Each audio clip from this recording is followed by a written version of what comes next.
What's going on, guys? Welcome back to another video on Buy Sell Cars TV. Today you've seen me take delivery of this Ford Ka 2009 model 1.2 Z-Tech. Great looking little car, ideal for a first car for a lot of people. So let's get into today's video. I'm going to walk you through the car, show you the condition, because there are a few things on there which I'm not happy with in terms of the condition.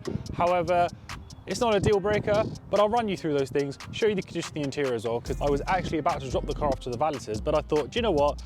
Let me show you the car in the current state it is now, then I'll drop it to the valeters, then we're going to carry on with the video and take it for a drive. So on that note, let's check out the bodywork of this car. Right, so let's start on the condition of this car. I'll be honest, bodywork wise, I'm not too happy with it. There was a couple of things which I was made aware of when I was buying the car online, but there's a couple of things which weren't very clear. Now, the first thing I'll touch on is these marks on the bonnet. Now, someone has gone over this, so there may have been some scratches. Someone's gone over this with like a paint pen. So I'm not really too happy about that, but it is what it is, guys. Going down this side as well. Now, there was a dent over here, which I was made aware of, but as you can see on the camera, it is a little bit worse than it was on the photos that I saw with the condition report. And again, someone's put a bit of paint over the top of it. So not really too sure what that person was thinking, but again, here's what it is. As we go to the rear quarter as well, you can see there's a little bit of a scuff over here. Again, this person really liked just putting paint over the top of things. They didn't do a very good job as they missed quite a few things, but again, I did know about this mark, so it's not something which I can really have a big fuss about.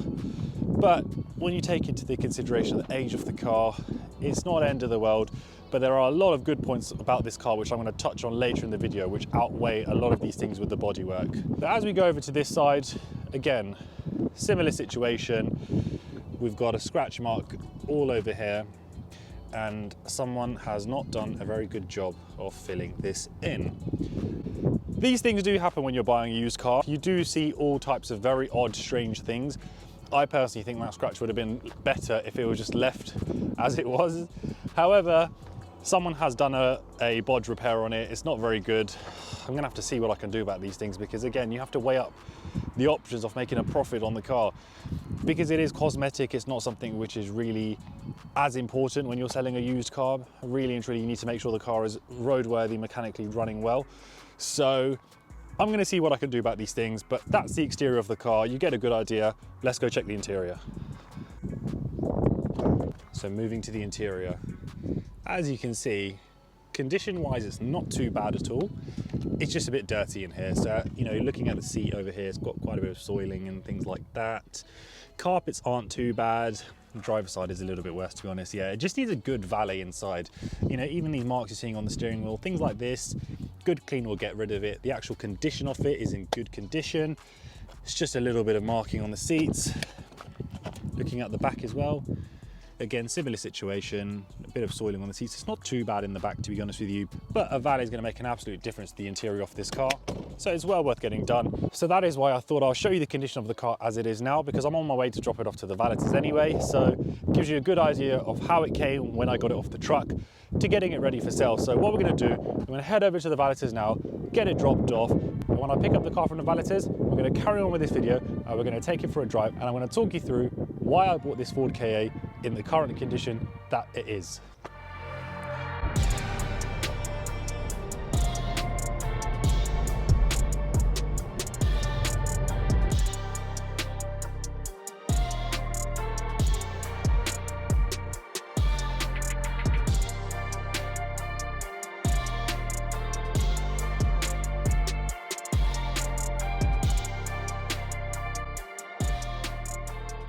Right, so it's been a couple of days since I dropped the car to the valeters, and as you can see, a lot has changed. My hair and beard has probably got longer, and glasses have appeared on my face, so plenty has changed for the car and myself since the last part of the video. But anyway, let's carry on with this, and we're going to talk about the good things about this car and the bad things. Let's start off with a few of the bad things. So obviously when you're buying these cars from auction, you know, there is the element of buying it blind. They do give you condition reports, as I always mention, but sometimes they're not very accurate. You know, sometimes it works in your favor. You pick up a car in better condition than expected. But in this instance, the condition report could have been a bit better to help me, but it wasn't. And the points which I've mentioned, which you would have seen in the first part of the video, a lot of the scratches on the car and you know, the previous owner trying to sort of get some paint over them. They haven't done a good job. It is a bit of a shame that someone has done that, because to me it just spoils the car. You know, had it even been left, I think it might have looked a bit better. I don't know, but that's the first negative point of the car. Second negative point, it's not really end of the world. You know, this is quite common when you're buying cars, again, blind. If I was physically at the auction, I might have picked up on it, but it's not something you can pick up on just from buying a car online. The car had a little bit of a misfire, so that was an intermittent issue, but I just got it looked at straight away. It turned out to be a coil pack, so it's not expensive, it's not a big job, like half an hour labour. Well, not even half an hour labour, but you know, it's a quick thing to replace. The part was around 70 odd quid, which is quite expensive for a coil pack, I think. But on these cars, I believe the coil pack might be similar to like the Fiat 500s, where it's for all 4 cylinders rather than individual, so that would make a bit more sense. So the bodywork really is the main cause of concern, because you know the misfire has been rectified, so that's not a problem at all. But the bodywork really is a major negative to this buy. Some of these things do happen when you are buying blind, but it's not end of the world. It's just going to have to reflect a little bit on the price. So now let's go on to the positive things about the car. Well, 2 brilliant things about this car which I wasn't aware of initially. So I knew that it was a 2-owner car. However, until I got the paperwork, I worked out by looking through the invoices, it's one family owned. So it was passed down from maybe a parent to a child, or brother to a sister. So that is a bonus, that is a selling point, because it shows the car's been in one family, gives you a bit more of an insight into the ownership. And when you are selling, it's just a bonus point when it comes to help selling the car. So that was the first point. The second point is, I knew the car had full service history, but it was documented as something like 12 services, 4 main dealer, or something like that. For whatever reason, I don't know how this mistake happened. That is fantastic. You know, to buy a used car and have full Ford main dealer service history, complemented with the fact that it's a one family owner car, it really tells you that these people like to maintain the car mechanically anyway. We're not going to talk about the bodywork, but it just means, you know, it is just a really good thing to have, and it's a brilliant selling point on a used car. At least, you know, genuine parts have been used, it's all been serviced correctly and on time. And to top it off as well, not only has it got the service book of 12 services from the dealer, it's also got the invoices to back it up as well. That shows you any additional work which was carried out at the same time. So I really have got a decent folder for this car in terms of the service history. So as you can see, there are some negatives, there are some positives.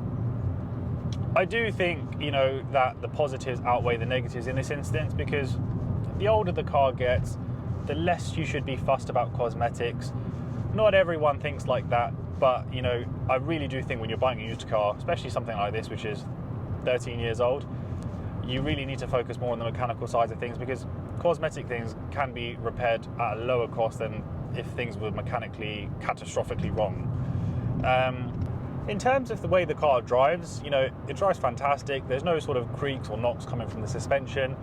Engine pull's very good and sounds very healthy as well. Not surprised, as it's been serviced from the dealer. It's a good little car. It's very small, easy to drive, very efficient. It's an ideal car for a learner or someone who's just buying their first car. And spec-wise as well, it's pretty good. You know, you've got air conditioning, alloy wheels, electric mirrors. It's a good little city car. In that instance, it's still not a bad buy. You know, got a bit lucky in the sense of with the service history. Without that, it would have been a bit of a downer considering the bodywork. But I think overall, I'll be okay. It will limit some of the customers who will want to buy the car, but I'm just open and upfront about it. You know, I had a call on the car today, and I just told the customer straight away, here's the situation with the bodywork. Feel free, if you want some detailed photos, I can send them across. The customer was local. He said, I'm happy to come view the car anyways for his daughter. So it's one of those ones, you know, it's down to preference. People who don't necessarily know a lot about cars, they look at a car and think if it looks bad, it might be bad condition overall. So that's the wrong way to look about it, but some people do. Overall, I think I'll be okay. It is a bit of a lesson to you guys as well. You really, really have to be careful when you're buying cars from online auctions, because sometimes there's only so much you can see. Photos generally make a car look better than what it is in real life. So I think you need to be careful and really just pinpoint any imperfections you can potentially see, and just tell yourself at the back of your mind there might be further damage to the car that you can't see, so just bear that cost in mind, because in this instance it's not going to be financially viable for me to respray those parts of the car. However, I can just reflect it in the price by having it slightly lower than what I would, and allow the customer to make the choice to see if they're still happy with the car in the condition it is, which I think people will be, especially in this day and age now where used car prices are quite high. They are coming down a little bit, but they still definitely are a lot higher than what they were 18 months ago. I think some people can, look past bodywork condition and just want a nice, reliable car to get them going, especially if it's their first car. But anyway, guys, I'm going to end this video here. I hope you've really enjoyed this one, and I hope it's given you a good insight into, buying cars blind, because it can be a little bit scary at times, but hopefully I haven't scared you too much. Just wanted to make you guys aware, be careful when you are buying cars online, because these are some of the things which can happen. So on that note, guys, I'm going to end it here. Thank you so much again for watching, and I'm going to see you on the next one. Take care, guys.